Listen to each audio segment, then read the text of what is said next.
Como você lida com a internet? Você é daqueles malucos por redes sociais? Que tipo de postagem você faz no Facebook, no Twitter, no blog? Você paga contas pela internet? Essa série de perguntas faz com que nos sintamos inseguros, não é isso mesmo?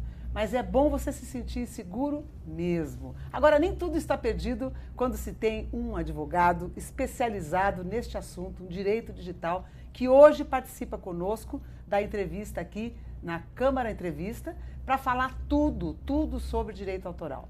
Vou fazer um rápido currículo do José Milagre para vocês. José Milagre é advogado, professor de graduação e pós, perito especializado em tecnologia e segurança da informação. Também é colunista e comentarista nas áreas de governança, risco e conformidade, direito e tecnologia para diversos veículos do Brasil. Quer mais ou não? Muito obrigada pela sua presença aqui hoje, querido. Muito obrigado, Tânia. Sempre um prazer debater crimes eletrônicos, direito digital com você. É um prazer estar aqui. Obrigada mesmo, porque olha, eu acho que a população tem sede desse tipo de informação. Porque a internet, a gente sabe, é irreversível, veio para ficar, não é, Zé? Sem dúvida. Hoje você tem aí quase 80 milhões de pessoas no país que já possuem internet nos lares, né? O Brasil hoje figurando como um dos países em que mais permanece conectado em número de horas no mundo, né? Permanecemos em média 70 horas conectados à rede mensalmente.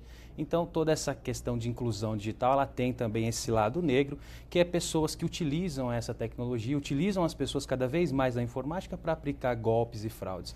E é justamente aí que nós começamos a refletir o direito digital. E na internet isso torna-se uma lente de aumento, né? Porque sem dúvida. É diferente quando não tinha internet, já existiam essas pessoas que fazem esse tipo de maldade, mas na internet ela ganha uma lente de aumento, né, Zé? Com certeza. Você avaliar o crime há 20 anos atrás, este criminoso, ele gostaria de conhecer os hábitos das vítimas. Então ele fuçava no lixo, observava quem entrava e saía da residência. Hoje o criminoso digital ele tem um playground ali à sua disposição de jovens, adolescentes, despejando informações pessoais, muitas vezes sem perceber dos riscos dessa superexposição. E ele tem pouco trabalho hoje para levantar rapidamente informações sobre a vítima. Através da internet, hoje ele tem um manancial de informações de determinada vítima. Basta consultar a rede social de uma pessoa e ele consegue ter muitas informações que ele vai utilizar para aplicar um golpe, para praticar um crime digital. É bem lembrado isso que o Zé Milagre está falando. Esses dias a gente conversou aqui com um comandante da polícia e ele estava dando dicas de segurança. E é muito comum na internet as pessoas postarem: estou saindo de férias, a família inteira indo para a praia. Venham me assaltar, né? Não tem uma coisa assim? Sem dúvida. Nós temos vários casos reais que nós atuamos em que a família, o pai de família, tuitou, né, no Twitter que iria viajar e a casa foi assaltada, né? Os jovens hoje com celulares Android em mãos, todos os jovens hoje têm um celular que é um computador. E aquele computador ele já vem por padrão fazendo check-in nos locais que ele entra. Então ele está no cinema, é postado na rede social automaticamente que ele está no cinema, né? Ele está na prefeitura, é postado que ele está entrando na prefeitura. Ele está entrando na escola, é postado automaticamente que ele está na escola. Muitas vezes o jovem nem sabe desabilitar essa função, mas sem querer ele está dando rastros do dia a dia dele. E isso com certeza um criminoso, uma pessoa mal intencionada pode acessar esse rastro, saber exatamente onde está esse jovem e aí aplicar golpe, desde sequestro até mesmo extorsão, né? Quantos casos nós não temos hoje de pais que recebem ligações que os filhos foram sequestrados? Nossa, terrível. Né? Já aconteceu comigo Sem dúvida. E isso é justamente graças a essa facilidade que a internet proporciona ao crime. O crime hoje ele coleta muitas informações das vítimas e ele usa essas informações para aplicar esses golpes na rede. O século XX foi o século onde o homem era o centro, né? O século XXI, a informação é o centro. Exato. Né? Hoje nós temos uma mudança no conceito de sociedade. Né? Se nós pensarmos aí na evolução da sociedade, nós tínhamos uma sociedade agrícola, onde o modelo de riqueza era a terra. Posteriormente, evoluímos para uma sociedade industrial, onde o modelo era o capital, o dinheiro.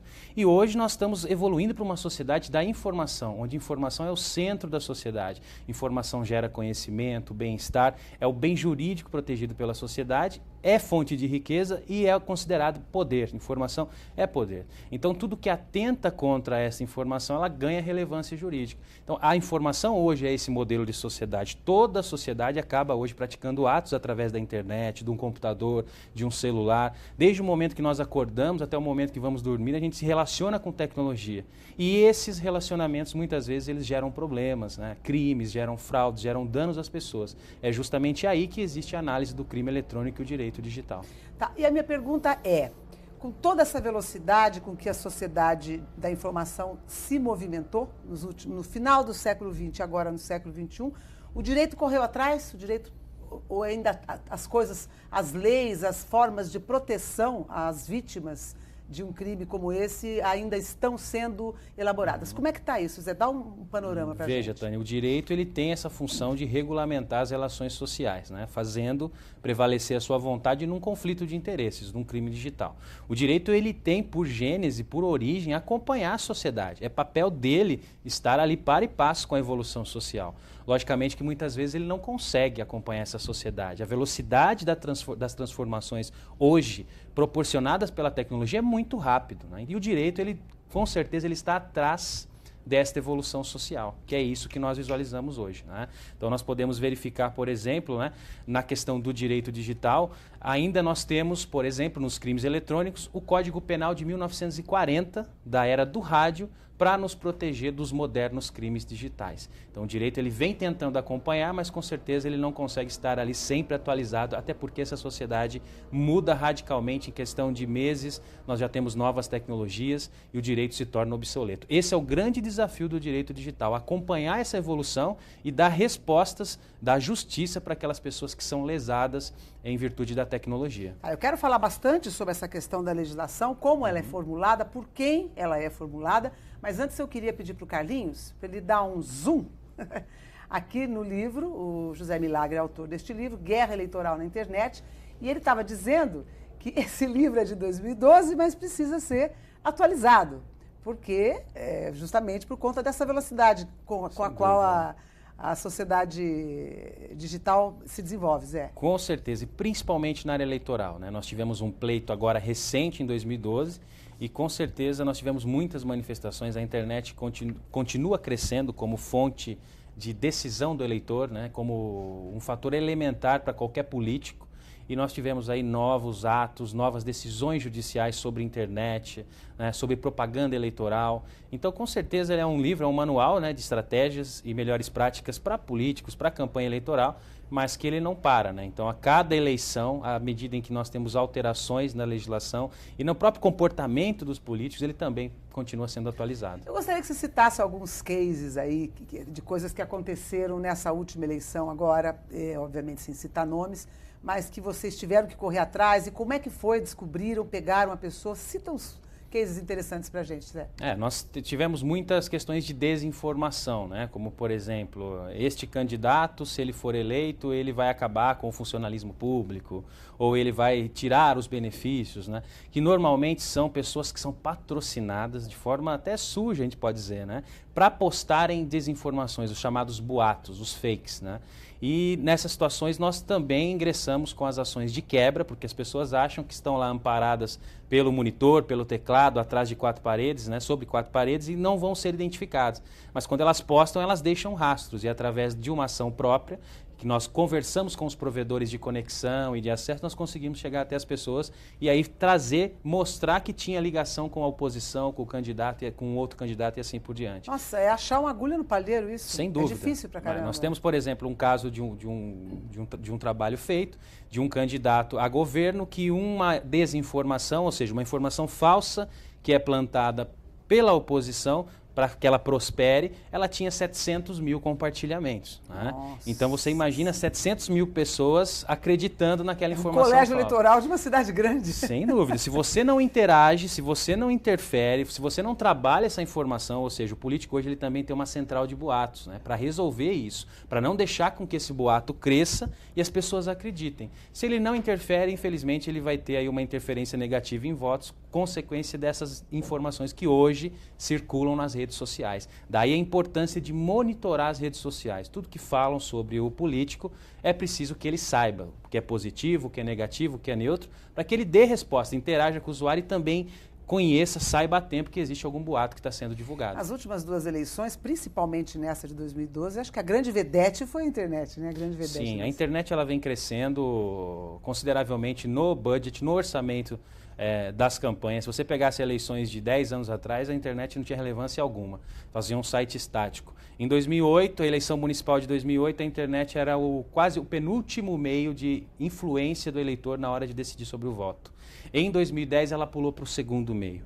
A internet hoje ela só perde para a TV, em termos de influência do eleitor na hora de decisão do voto. Porque a TV ainda é o grande veículo de massa. Exato. Né? Televisão todo mundo tem. Internet... A TV, 97% dos brasileiros têm TV. A internet nós ainda não temos, nós temos 40%. Né? Então ainda a internet ela não é popular, a inclusão digital não existe em muitos lares. Então justamente por isso a internet ainda não conseguiu superar a TV como meio de influência. Mas com certeza para determinados públicos, como jovens, por exemplo, para você ter uma ideia, quem nasceu em 94, 95 está votando já. Né? É meu filho. Esse jovem da geração Z que nós chamamos. Esse jovem ele não assiste horário eleitoral. Ele repudia aquela questão, aquele videozinho, porque é um canal unilateral e ele quer discutir, ele quer conhecer, ele quer buscar informações mais profundas. Esse jovem vai formar a sua decisão de voto na internet. Nossa, na próxima eleição, então, nas próximas eleições... 2014 a gente tem que considerar essa população, que é a população dos jovens, geração X, geração Y, geração Z. Geração Z, essas pessoas que nasceram em 94, 95, 96, vão votar. Eles, com certeza, eles têm uma outra forma de encarar a política. São muito desapegados à política, diga-se de passagem. Tem até uma certa versão já tem um preconceito, todos são corruptos, etc. Não presta, né, aquela coisa. Só que eles precisam votar e eles vão buscar na rede essas informações. E a rede, o político não consegue passar uma imagem. Muitas vezes na TV o político passa uma imagem daquilo que ele quer vender para o seu público. Na rede não. Na rede ele tem um canal, só que a qualquer momento pode ter comentário, alguém pode lhe fazer um documentário sobre ele, um dossiê, então as informações costumam ser mais reais e precisas. E o jovem está acostumado a buscar a internet. Então aquele político que vai centralizar só no horário eleitoral, ele já sai perdendo aí porque ele desconsiderou redes sociais. Existem muitos políticos bons, sim, viu, jovens. E a gente tem que votar direitinho, porque são eles que vão governar a gente. Então vocês pesquisem, podem usar a internet para pesquisar, mas toma cuidado com o que vê na internet também, né? Com certeza. Porque eu ouço um monte de gente dizer assim, eu fiz uma pesquisa na internet e aí me pautei, fiz a minha pauta, o meu texto, ou sei lá, o meu trabalho de escola, por uma pesquisa feita na internet. Tem que checar a fonte, não é, Zé? Com certeza. A internet, todos podem postar. A internet, ela deu poder de voz a todo mundo. Todo mundo tem direito de ser um produtor de conteúdo e não só um receptor. Né? Antigamente, na TV ou rádio, você era um receptor, tinha um produtor definido. Você continua sendo um receptor. Continua sendo. Na TV, né? Hoje você tem um esquema chamado de cauda longa, ou seja, não são só poucos grandes que divulgam informação, mas grandes pequenos, muitos pequenos hoje divulgam essa informação. Então você tem que ter muito cuidado em relação à fonte. A gente teve casos de candidatos que foi criada uma biografia do candidato no Wikipedia, né, para o telespectador entender. O Wikipedia hoje é a grande enciclopédia da internet. Já passou a britânica. A Caldas Aulete, aquela... Exatamente. Criou-se uma bibliografia do candidato sem autorização e a bibliografia totalmente distorcida.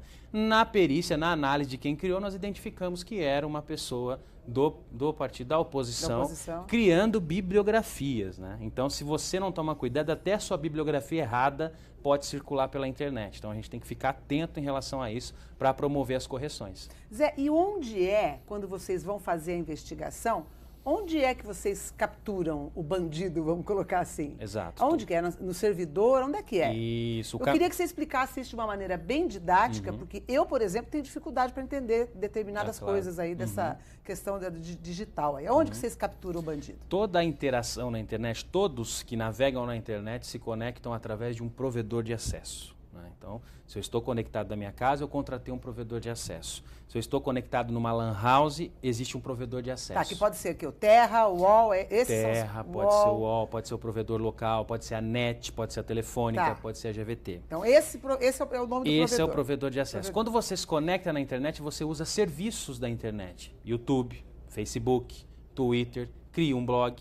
Esses serviços você não precisa se identificar para criar. Ou seja, você quer criar um perfil falso de um candidato. Você vai lá. Entro com nome falso. No Facebook, entro com nome falso, crio o perfil do candidato e começo a ofender, difamar ele na internet.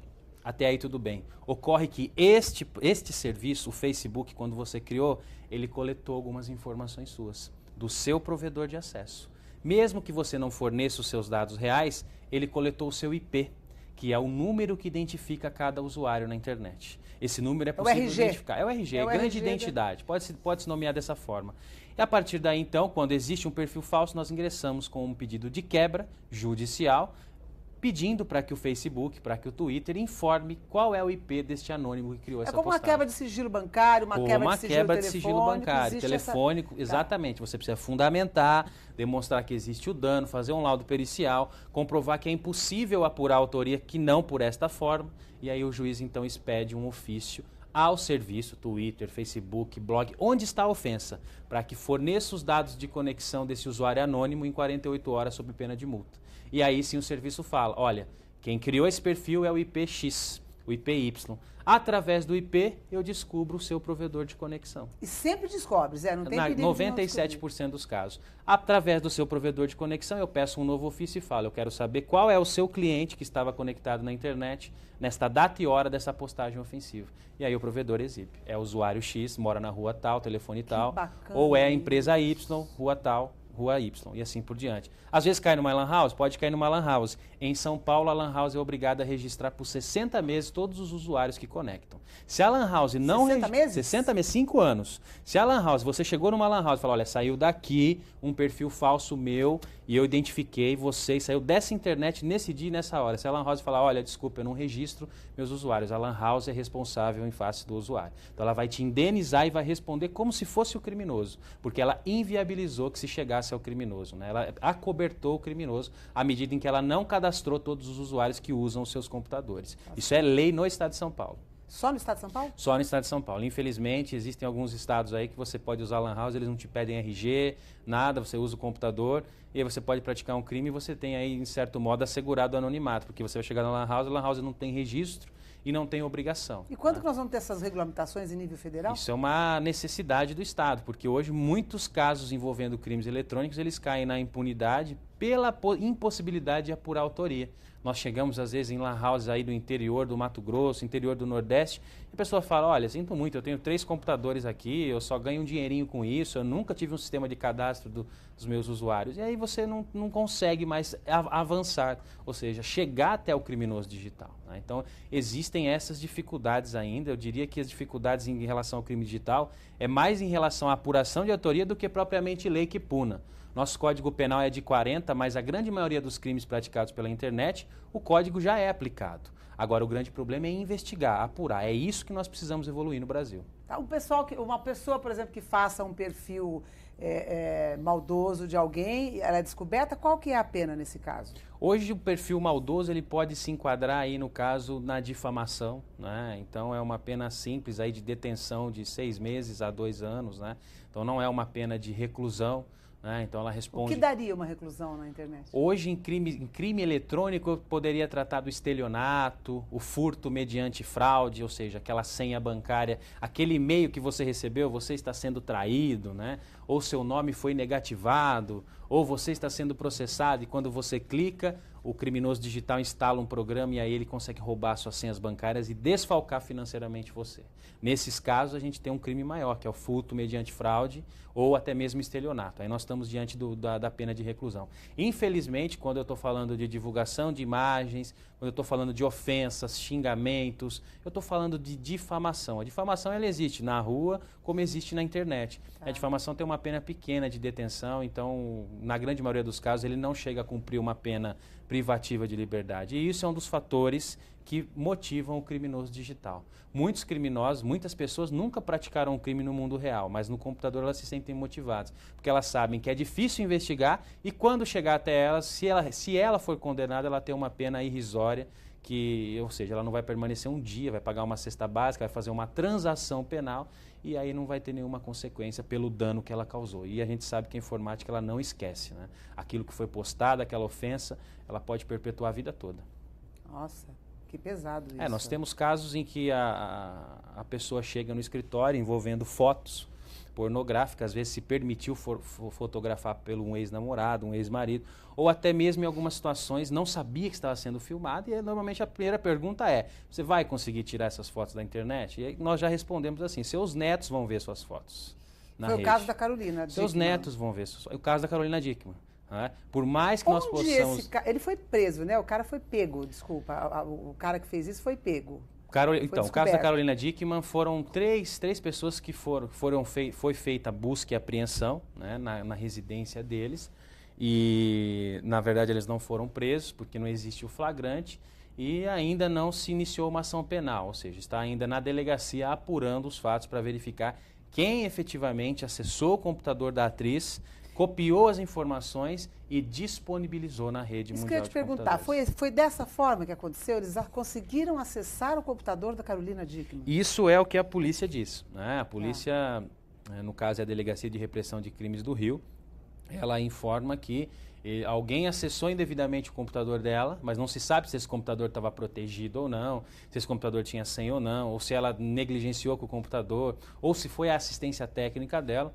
E de alguma forma esses arquivos, 36 fotos íntimas, elas vazaram para a rede e foram disponibilizadas aí nos compartilhamentos, né? Então, em questão de minutos, estava espalhado para o mundo todo as fotos dela, né? Então, aí diante de uma entrevista, ou seja, de uma investigação, a polícia aparentemente chegou nos supostos divulgadores, né? Só que ainda não existe um processo e a polícia vai ter muita dificuldade para provar que realmente foram eles, porque em questão de horas, todas as pessoas aí tinham acesso a esse conteúdo. Então, é difícil você apurar a origem desse conteúdo, né? Esse é o grande problema da difamação na rede. A difamação na rede, ela dificilmente é apagada. Em questão de minutos, ela é proliferada. Então, a gente não consegue mais controlar a informação. Uma difamação no papel, no jornal, no rádio, o tempo até se encarrega de apagar. Na rede, não. Nós temos um caso conhecido de 93, 94, em Ribeirão Preto. Esse caso volta à tona a todo momento, né? Lá foi um dos primeiros casos... Conta o caso, sem contar... Só em resumo, né? Foram algumas pessoas envolvendo uma grande instituição, na época, na cidade, né? Que fizeram algumas fotos, né? Toda a diretoria fez algumas fotos de cunho pornográfico num evento, e essas fotos vazaram para a rede, né? Acredito que um dos primeiros casos mesmo no Brasil, assim, de fotos íntimas que vazam, que ganhou notoriedade, né? E essas pessoas são obrigadas a conviver com isso até hoje, né? Não, sem muito esforço você encontra as fotos, aquela foto envelhecida, escaneada de 1994, que as pessoas jovens ainda na época, né? E que essas fotos voltam a todo momento, né? Então esse é o problema da informática, esse poder do não esquecimento. Então o que a vítima ela vai ter é o ressarcimento dos danos, o que a vítima vai ter é a punição dos criminosos, mas assegurar que esse conteúdo vai ser limpo e ninguém mais vai ter acesso, isso é um recrime. Exatamente, exatamente. O crime vai continuar existindo. Pode ser novas práticas criminosas. Todos aqueles que divulgam estão praticando crime. Isso é importante esclarecer, né? Eu não recebi, eu simplesmente recebi de alguém e encaminhei. Quando você encaminha, você está potencializando a ofensa. Encaminha, quando você curte, quando você comenta, tudo isso? Muito bom, perfeito, exatamente. Quando você curte, a princípio você não está divulgando. Agora, compartilhou.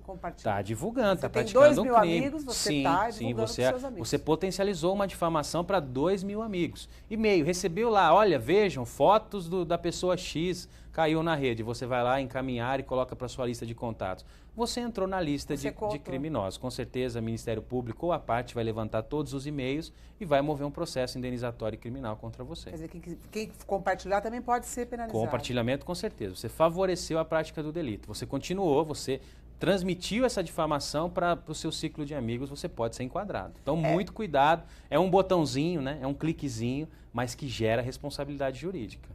Que barato isso. Agora, acho que fica aqui também, né, diante dessas coisas que o doutor José Milagre está nos dizendo, o conselho para tomar cuidado com alguns tipos de fotos. Sem dúvida. Entendeu?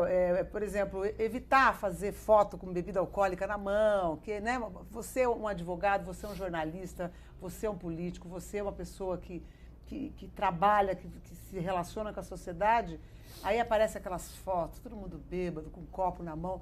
até isso, né, precisa tomar cuidado, né? Com José? certeza, mais de 87% das empresas de recrutamento hoje buscam fontes do candidato nas redes sociais. Olha isso. Então, eu não contrataria um candidato que está lá com uísque, com cerveja, a todo momento. Tudo bem, ele tem o seu direito, só que isso é a sociedade hoje. Isso está à mostra. Fora algumas comunidades e grupos que as pessoas participam, eu odeio meu chefe pensa que é Deus, né? Eu odeio acordar cedo. São algumas comunidades que o recrutador já começa a ter um perfil da sua personalidade, né? Poxa, será que eu vou contratar essa pessoa que não gosta de acordar cedo, que fala mal do chefe? Né? Então, eu estou cansada hoje, não aguento mais meu trabalho. São muitas informações que normalmente o empresário tem. A gente tem vários casos de empresários, de pessoas que foram dispensadas por justa causa porque reclamaram lá do chefe no Facebook, acharam que... Isso dá justa causa? Sim, pode dar mau procedimento, né? Pode dar incontinência. A CLT ela tem lá o rol no artigo 482 das questões em que é possível haver a justa causa, né? Então você, de repente, expor uma informação privada da empresa ou, de repente, falar mal mesmo da diretoria da empresa, isso gera um dano à imagem da própria empresa, né? Então isso legitima o empregador a te dispensar por justa causa. Olha, você que está procurando emprego, toma cuidado, hein? Porque o seu currículo pode ser derrubado pelas brincadeiras sem graças que você faz aí na internet. Às vezes aparecem uns posts com esse tipo de coisa, eu odeio meu chefe, nem curti eu curto, assim. Não porque eu não tenho problema com o chefe, né? Mas nem curti, não dou nada, eu passo longe, José. Exato. Esse é uma maturidade que, infelizmente, 99% das pessoas não têm, né?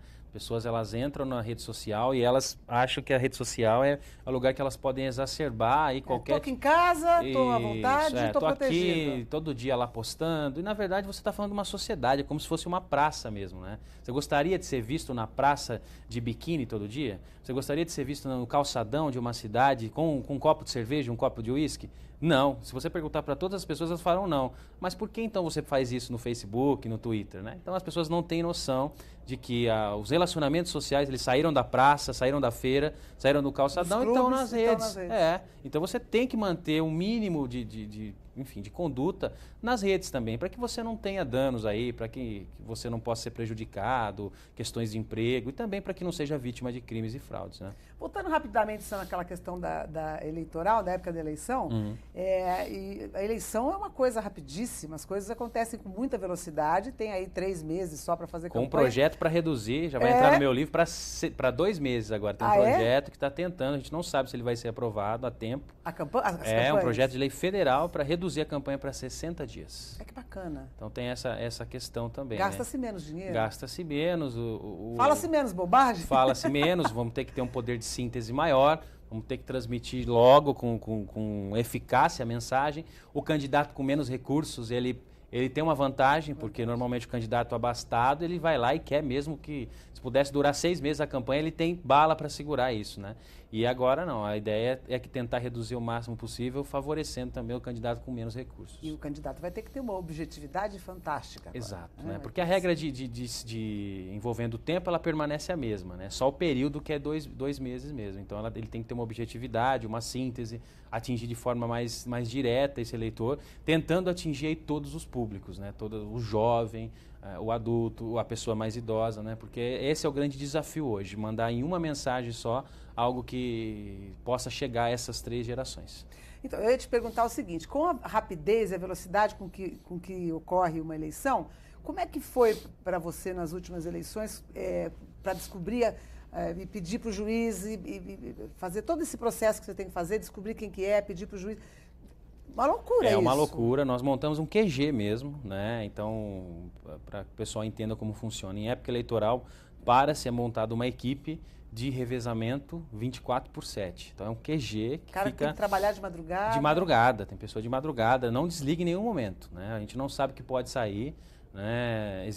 Acontecem muitos memes, perfis falsos. Eu lembro de um caso, de um dos trabalhos que nós fizemos agora de 2012, lançaram de noite uma matéria de que um dos candidatos que nós representávamos, quando ele era uma profissão, ele absolveu um estuprador, mas uma notícia cabeluda, né? E aquilo começou a ganhar uma imensidão na rede. Quanto mais cabeluda, notícia ruim corre rápido, inclusive na rede social. O nosso procedimento rápido é o quê? Já registrar, preservar, a pessoa pode apagar, né? Entrar com toda a questão pericial e já promover uma retirada de conteúdo junto à Justiça Eleitoral. Graças a Deus, a Justiça Eleitoral tem sido muito rápido. A Justiça Eleitoral é ágil demais. Então, assim, você entrou hoje, 3 horas depois tem, e isso é uma vantagem, né? Nas questões de crimes digitais, a gente teve muitos casos de remoção de conteúdo e identificação do usuário para que ele respondesse nas penas da Justiça Eleitoral. 5 a 30 mil reais. Em alguns casos, até se foi no veículo oficial, até a suspensão do site é possível. Assim como você suspende a TV, né? A pessoa falou lá uma bobagem, então você vai perder o período de horário eleitoral gratuito. A lei permite a suspensão também da rede social. É só não dar direito de resposta, né, na internet. Também, né? Existe direito de resposta. O direito de resposta ele é previsto, né? Você tem 72 horas para requerer o direito de resposta na rede. Então a pessoa postou uma ofensa hoje na rede, enquanto ela permanecer no ar, você pode requerer o direito de resposta. Este direito de resposta ele vai ser publicado no mesmo veículo, os mesmos caracteres, no mesmo espaço e pelo mesmo período. Então, se foi uma ofensa na página principal do candidato, você tem direito ao direito de resposta lá na página principal. Se foi no Facebook do candidato, também no Facebook. Se foi no Twitter e assim por diante. Então, isso aqui é interessante. Acontece muito o seguinte, a pessoa posta uma ofensa e apaga, né? Então, por isso é necessário o monitoramento, né? Porque a lei fala que você pode exercer o direito de resposta em até 72 horas do conteúdo. Então, apagou o conteúdo, você tem 72 horas para exercer, pedir o seu direito de resposta. Para isso, você tem que preservar tudo isso, salvar. Então, não pode bobear. Subiu uma informação negativa, a gente já registra. Porque se amanhã o candidato apaga, nós já temos a prova de que ele ofendeu e assim podemos exercer o direito de resposta. É muito louco isso, né? Porque na campanha eleitoral, você faz televisão, por exemplo, ou rádio. Você vai fazer a campanha de um prefeito, por exemplo. Um prefeito. Um dia sim, um dia não. Olha a lentidão disso diante da tecnologia que a gente tem hoje. Uhum. Porque um dia é vereador, um dia é prefeito. Sim, sim. Um dia é vereador, um dia é prefeito. Então, internet é igual overnight, lembra do overnight? Sim. Você tá lá dormindo e tem neguinho postando coisas a seu respeito. Então não dá para bobear. É uma paranoia isso, Zé. Inclusive, ela tem muitas vantagens, né? Porque o candidato que tem, a coligação que tem lá 1 minuto e 10 para fazer a campanha na rede, ela pode estender o debate para a internet. Né? Ela pode falar, olha, termina aqui, mas continuamos na nossa rádio virtual, no nosso site, no nosso Facebook, e fazer esse trabalho, né? Agora, por outro lado, ela também exige um monitoramento, porque nós sabemos, infelizmente, existe a militância marrom, né? Aquela militância que é recrutada mesmo para ofender, para criar contenda, para gerar o que nós chamamos de desinformação, e ela vai atentar isso até o dia 7 de outubro lá para prejudicar o candidato. Para isso, a gente tem que ter uma resposta rápida para fazer e para demonstrar até que essa militância eventualmente foi contratada pela oposição e assim por diante. Bacana. Essa é a guerra. Essa é a guerra. E é uma guerra. Vou te fazer uma pergunta. Você paga contas pela internet? Pago. Paga? Faz 10 anos que eu pago contas pela internet. Eu não tenho internet. coragem. Não há problema algum. Com relação a pagar contas pela internet, logicamente que nós temos que tomar muito cuidado. Não se paga a conta de lan house, tá? Não se paga a conta de faculdade, de computador público. Para pagar a conta de internet, você usa o seu computador, da sua residência. E muito cuidado em relação a esse computador também, ou seja, um bom antivírus, atualizado o sistema operacional, de preferência um sistema firewall para proteger conexões entrantes. Todas essas regras são fundamentais, mas você também precisa de um elemento que é fundamental, que chama bom senso. Se você não tiver bom senso, nenhum antivírus vai te ajudar a não ser vítima de crime eletrônico. Como assim? Não clicar em aquelas ofertas de ocasião, né? Um produto de R$1.000 está R$50. Não clicar em links, não clicar em e-mails maliciosos, tomar cuidado naquelas promoções provocantes que normalmente nós recebemos por e-mail, aquelas notícias. O criminoso digital hoje ele explora fatos sociais. Né? Então imagine hoje, né, alguém que manda um e-mail, veja as fotos do Hugo Chávez antes dele falecer, né? E manda para o e-mail. Quantas pessoas não vão clicar nesse e-mail? Né? Tendo em vista Parece o golpe do bilhete premiado. Sem dúvida, sem dúvida. O golpe do bilhete premiado ele vai para a internet também. Só que a grande diferença é que se no golpe do bilhete premiado eu abordava uma pessoa, hoje eu abordo milhares. E dessas milhares de pessoas, com certeza um percentual vai entrar. Então são e-mails maliciosos, links, não abrir nenhum tipo de apresentação, às vezes tem aquela corrente de apresentações, são formas, são portas de entrada para vírus. E aí sim, se você infectou seu computador com um Trojan, um cavalo de Troia, um vírus, quando você acessar o site bancário, o que você digitar já vai para o criminoso, é assim que funciona. Se você toma essas cautelas, você pode usar tranquilamente, pagar a conta, utilizar o e-commerce, que você não vai ter problema de crimes eletrônicos. Olha, e é muito perigoso. Você sabe que uma vez chegou com o meu nome, num e-mail, Tânia Guerra. Eu já achei esquisito porque... Você mandando para você. Não, chegou para mim. Para você. Para mim. Tânia Guerra, a sua conta no banco, falou o nome do banco, que eu tenho conta. A sua conta no banco, papapá, precisa ser, não sei o que.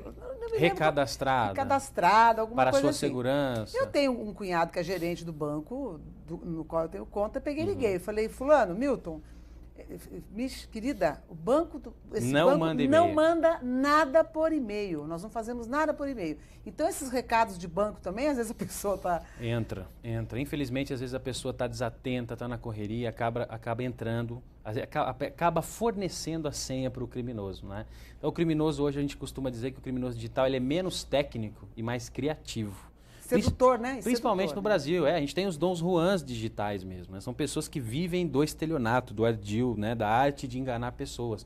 Aquele criminoso de 10 anos atrás, que era um hacker, desenvolvia sistemas poderosos, conhecia intimidade, hoje ele cede lugar para uma pessoa que dialoga. Então ele te manda um e-mail, pede para você fornecer sua senha, porque ele vai te recadastrar para uma medida de segurança, falseia a identidade visual do banco, e você espontaneamente cede sua senha, seus dados bancários, seus dados de cartão de crédito, né, código de segurança, número do cartão e data, e essas informações em questão de horas ele consegue aí fazer saques e desfalcar você financeiramente. E muitas vezes o banco não te ressarce, né? Então todo cuidado é necessário em relação a essas questões envolvendo transações bancárias na internet. Então pagar conta em banco, vocês viram todas as dicas aqui que o José Milagre deu, né? O computador tem que estar em dia. E vou falar uma coisa, é muito difícil, eu, por exemplo, sou uma pessoa que não fico atenta a essa questão de vírus e de reformatação, essas coisas todas. Atualizar o sistema operacional, entendeu? Exatamente. Eu uso para trabalhar só, para mais o Word, texto, para me comunicar, para mandar...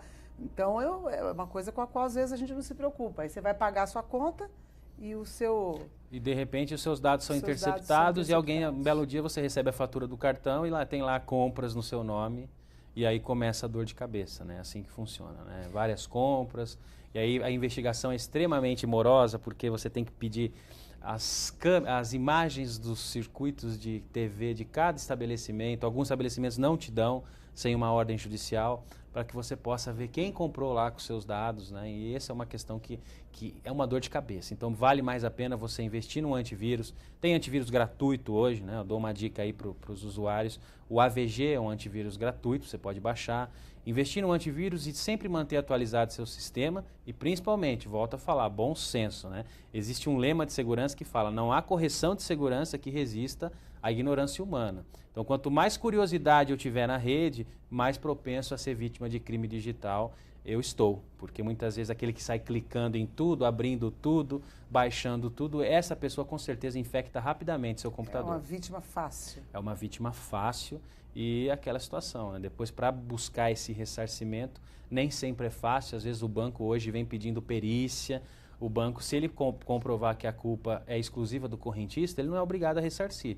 Então, aquela história, o banco com certeza vai ressarcir. Não é bem assim. Se o banco conseguir provar que você cooperou para ser vítima, né? Se você se colocou numa condição de risco, como, por exemplo, fornecendo a sua senha por e-mail, com certeza você pode ter uma decisão que não vai condenar o banco a te devolver o dinheiro. José, leis específicas que regulamentem a utilização, o funcionamento da internet. Quando que essas leis vão ser editadas? Muito bem. Nós temos o Código Penal, que é de 1940 hoje, né, para tutelar alguns crimes informáticos, mas nós sabemos que o Código Penal não é suficiente para fazer frente ao crime digital, que hoje cresce, né? Para se ter uma ideia, nós temos mais de 20 mil processos de crimes eletrônicos no Brasil. Segundo a Polícia Federal, o crime eletrônico ele rende mais hoje do que o tráfico ilícito de entorpecentes, né? Então só para que você tenha uma ideia, rende mais que o tráfico. E é um crime transparente, né? As pessoas não aparecem normalmente, estão lá cobertadas pelo teclado, pelo mouse. E é justamente nesse sentido que busca-se aí há mais de 12 anos uma atualização legislativa. E recentemente nós conseguimos agora, graças a um casuísmo, né? Porque foi o caso Carolina Dickmann, né? Muitas pessoas já são vítimas há muitos anos e a gente Mas ela é famosa. Exato. Né? Nós somos testemunhas de quantas pessoas aqui da região e de todo o estado, todo o Brasil já passaram por esse problema, né? Mas uma pessoa famosa era o que precisava, né? Então, diante desse casuísmo, ou seja, a partir do momento que a Carolina Dickmann teve lá furtado as fotos do seu computador, houve uma proposta legislativa de um projeto de lei que tramitou em tempo recorde no Congresso. Eu nunca vi um projeto de lei no Congresso ser tão rápido, passou pelas duas casas, por todas as comissões e foi aprovado agora no dia 3 de novembro de 2012, foi publicada a Lei 12.737. Que é a Lei Hickman. Exato, que é a Lei Carolina Dickmann, né? Apelidada de Lei Carolina Dickmann, exatamente, que é a lei que tipifica os crimes cibernéticos. É uma lei relativamente pequena, é uma lei que tem 3, 4 artigos, mas ela vem aí a dar um suporte adicional que era esperado já pelas autoridades. O que, por exemplo, que ela traz essa lei? Muito bom. A lei, por exemplo, ela pune a invasão de dispositivos informáticos, passa a ser crime. Antigamente, se eu acessasse o computador da Tânia Guerra, só para bisbilhotar o que a Tânia Guerra faz, se eu não copiasse nada, se eu não destruísse nada, se eu não me passasse pela Tânia, se eu não exigisse nenhuma vantagem financeira, só acessasse indevidamente seu computador e bisbilhotasse, eu não poderia ser punido por crime algum. O Código Penal não punia a invasão de dispositivo informático. Então, era crime a consequência dessa invasão. Por exemplo, se eu destruo, se eu difamo, se eu uso isso para te extorquir, mas a simples invasão não era crime. Aqueles que invadiram o computador da Carolina Dickmann não podem responder por nada, né? Aqueles que divulgaram, sim, existe uma suposta difamação, mas quem invadiu não pode responder. É justamente aí que opera a Lei 12.737. Ela pune a invasão de dispositivo. O ato de invadir. Invadir o dispositivo informático, conectado ou não na internet, fechado, protegido por expressa ou tácita restrição de acesso, sem autorização do titular, nós temos agora um crime previsto no artigo 154A do Código Penal, que é alterado pela Lei Dickmann. Passa a ser crime. E a pena é de quanto? A pena ela é em torno de 6... A pena é pequena, né? 6 meses a 2 anos, salvo engano, é uma pena de detenção. E isso mereceu também muitas críticas dos especialistas, porque é uma pena que não vai desestimular a prática criminosa. Nós temos agora a prática criminal, já é crime. Só que, por outro lado, muitos especialistas acabam dizendo que essa pena ela é insignificante e, com certeza, esse cidadão ele vai responder no juizado especial e aí vai ter todos os benefícios e acaba não sendo uma pena que tem o poder de desestimular a nova prática de crimes eletrônicos. Essa lei vai ser editada agora dia 4 de abril? Isso, dia 4 de abril. Não tem como mudar isso daí? A lei ela foi muito rápida, isso também foi muito questionado, porque não houve um debate, né? Só para que você tenha uma ideia, nós temos a Lei Azeredo, o projeto de Lei Azeredo, que era para ser o projeto de lei de crimes eletrônicos, ele tramitou por mais de 12 anos. Também foi publicado, é uma nova lei 12.735. A Lei Carolina Dickmann não, foi proposta em agosto de 2011 e rapidamente já virou lei, né? Quase um ano, um pouquinho mais de um ano, e ela já virou lei. Com certeza ela tem as suas deficiências, ela não vem para solucionar o crime eletrônico, mas é um início, né? Já é um início, uma iniciativa legislativa. O Brasil estava atrasado nesse aspecto. Outros países já têm a legislação. Chile, não precisa ir na Europa, não. Portugal, por exemplo, nós temos lá nos Estados Unidos desde 1980. Tem lei de crimes eletrônicos, a Computer and Abuse Fraud Act, desde 1980. Nós temos Reino Unido desde 92, né? A Europa inteira já com leis de crimes informáticos, com destaque para Portugal, Espanha. A Itália alterou o Código Penal para prever a questão dos crimes informáticos. E na América do Sul nós temos o Chile aqui também, a Argentina, ou seja, faltava o Brasil, né? O Brasil ainda não tinha essa legislação que punia os crimes, e isso também era um fator de desestímulo da economia, do desenvolvimento, porque qualquer hoje transação, qualquer empresa que quer investir no país, ela quer conhecer a legislação local, ver se existe segurança dos dados, das informações.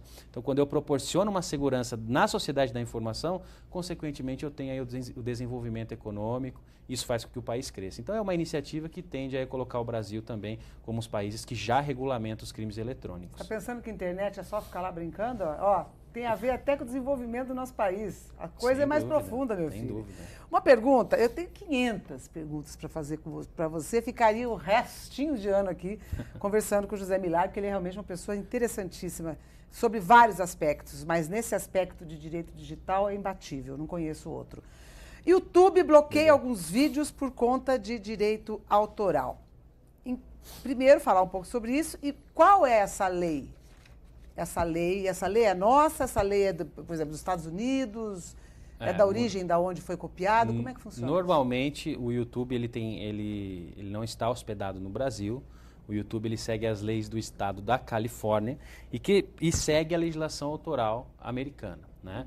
No entanto, no país, aqueles que se sentem lesados eventualmente determinado conteúdo que é publicado no YouTube, eles podem então denunciar com base na lei nossa de direitos autorais, que é a lei 9.610 de 98. Essa lei, ela trata dos direitos autorais e ela garante que cabe ao autor a autorização para a exploração da sua obra sobre qualquer meio e a qualquer pretexto, né? Então, há necessidade de uma autorização prévia para a utilização. Nesses casos, o YouTube disponibiliza uma ferramenta para denúncia de determinado vídeo. Então, normalmente as pessoas que se sentem lesadas ou mesmo querem denunciar um vídeo porque ele viola a legislação nacional, a lei de direitos autorais, podem marcar esse vídeo como violação. O YouTube normalmente pode suspender, abre-se um processo administrativo para você justificar e aí ao final o YouTube decide se bloqueia ou não bloqueia o conteúdo. O próprio YouTube faz isso? O próprio YouTube, o que ao nosso ver é um absurdo, né? Se existe uma lesão ou ameaça de direito, só quem pode sanar é o Poder Judiciário. Então, né? Tá na Constituição. Nós estamos com a né? PEC aí agora que está calando a boca dos promotores e temos o YouTube agindo como se fosse um judiciário? Exato. Toda a lei não excluirá a lesão ou ameaça de direito. E nós temos que, pela Constituição, o princípio da inafastabilidade do Poder Judiciário. Só um juiz de direito, analisando os casos concretos, analisando se o requerente realmente tem o direito autoral, o direito de exploração daquela obra, só ele pode determinar a remoção ou não de um conteúdo, né? E, no entanto, nós verificamos aí, muitas vezes, o YouTube agindo como se fosse um juiz, né, decidindo, removendo conteúdos, e nós sabemos que essas remoções são baseadas em denúncias.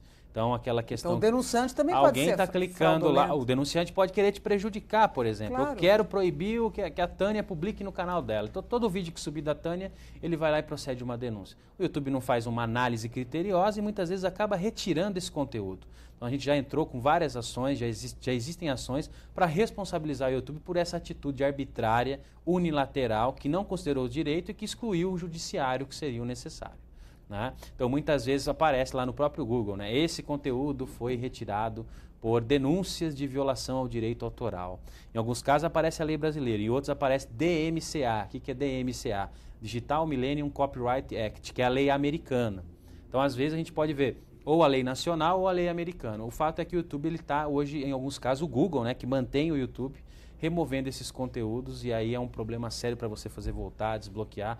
Muitas vezes precisa da intervenção judicial.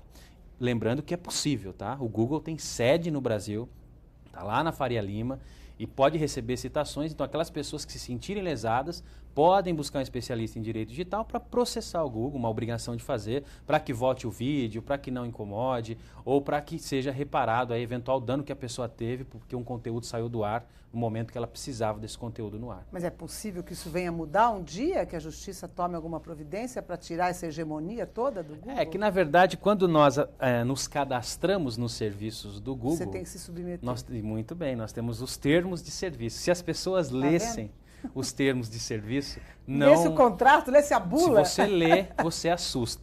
É né? mesmo? Você assusta, né? Então, o Google, ele simplesmente ele trata de uma avença, é um contrato, né? O contrato faz lei entre as partes, né? O pacta sunt servanda.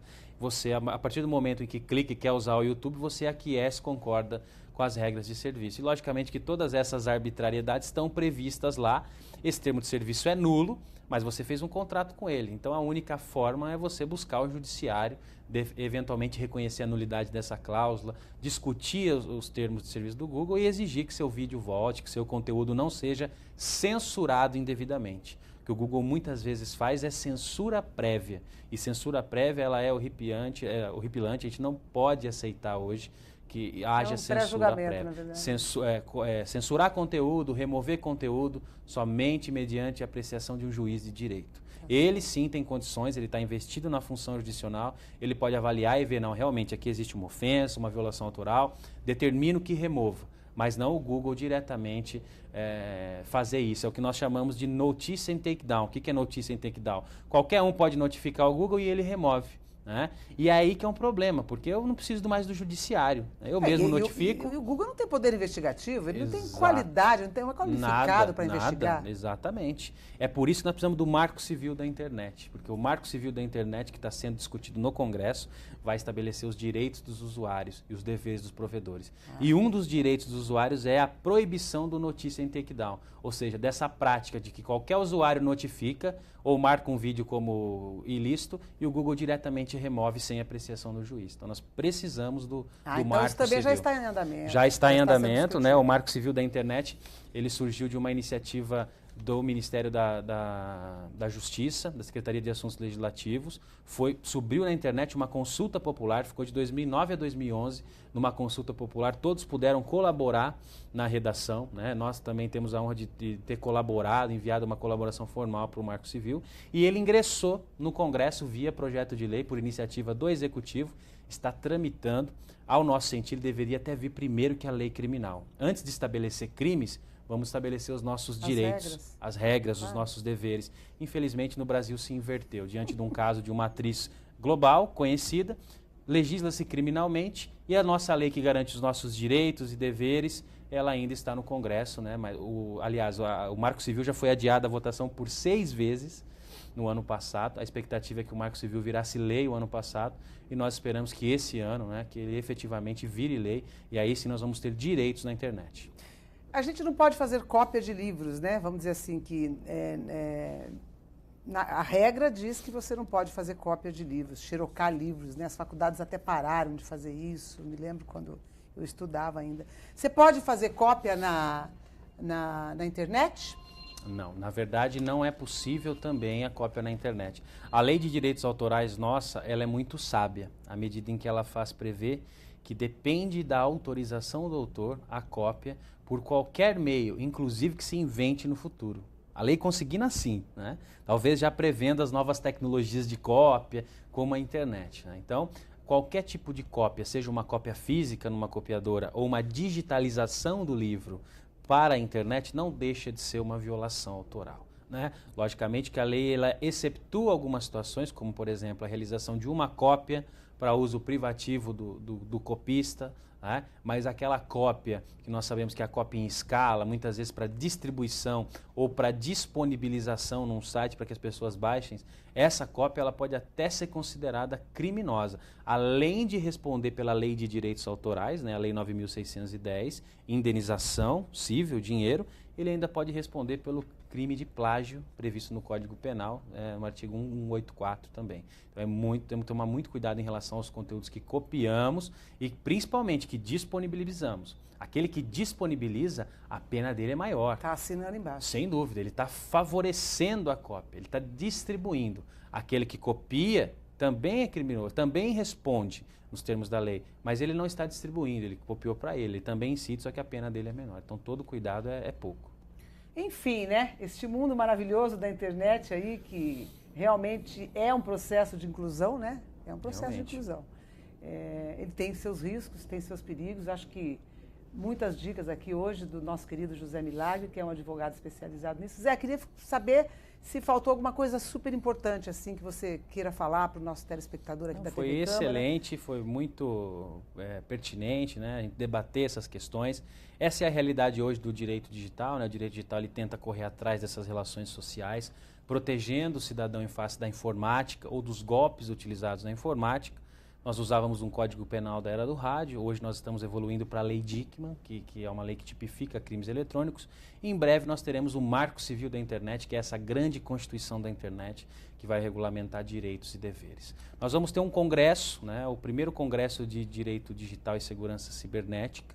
Ele vai ser realizado em Bauru, no dia 13 de abril, é um sábado, onde nós vamos ter a oportunidade de receber os principais especialistas na área de crimes eletrônicos. Onde vai ser, em Bauru? Vai ser na OAB Bauru. É o primeiro na Nações Unidas 3030. É o primeiro congresso após a vigência da Lei Carolina Dickmann. Então ela vai entrar no dia 4, dia 14 é esse congresso. É aberto à população? É aberto, é gratuito. Olha que bacana. Então, congresso congresso digital, Congresso de Direito Digital e Segurança da Informação. Nós vamos trazer o delegado Sobral, que é hoje o chefe de repressão de crimes informáticos de Brasília, da Polícia Federal. O delegado Zé Mariano, que atua por muito tempo na Delegacia de Repressão de Crimes Informáticos de São Paulo, a 4ª DIG. E um especialista, um advogado, Marcelo Crespo também, que é pesquisador, é mestre pela USP e que tem um livro especializado em crimes eletrônicos, todos debatendo quais são os impactos da Lei Carolina Dickmann para a sociedade, para as empresas, para as escolas, para as faculdades e para a população como um todo. Então, quem estiver interessado, basta se inscrever na OAB Bauru, através do site ou pelo telefone, né? E as inscrições, elas são absolutamente gratuitas. É um grande início para a gente começar a discutir esse novo cenário envolvendo crimes eletrônicos. Querido, muito obrigada pela sua vinda aqui, por nos prestar esse serviço. Eu espero que o pessoal de Jaú tenha aproveitado bastante. Eu que agradeço. E outras vezes também vou convidar você para falar de outros assuntos aqui, que eu sei que você não domina só esse assunto. Né? Isso. Conte conosco, é sempre um prazer estar aqui na TV Câmara de Jaú. E eu fico à disposição. Meu Twitter é @perícia digital. Para quem tiver alguma dúvida eventual envolvendo crime eletrônico, nós estamos lá nas redes sociais para sanar com todo prazer. Muito obrigado. Obrigada pela sua audiência. O Câmara Entrevista fica por aqui. Até mais.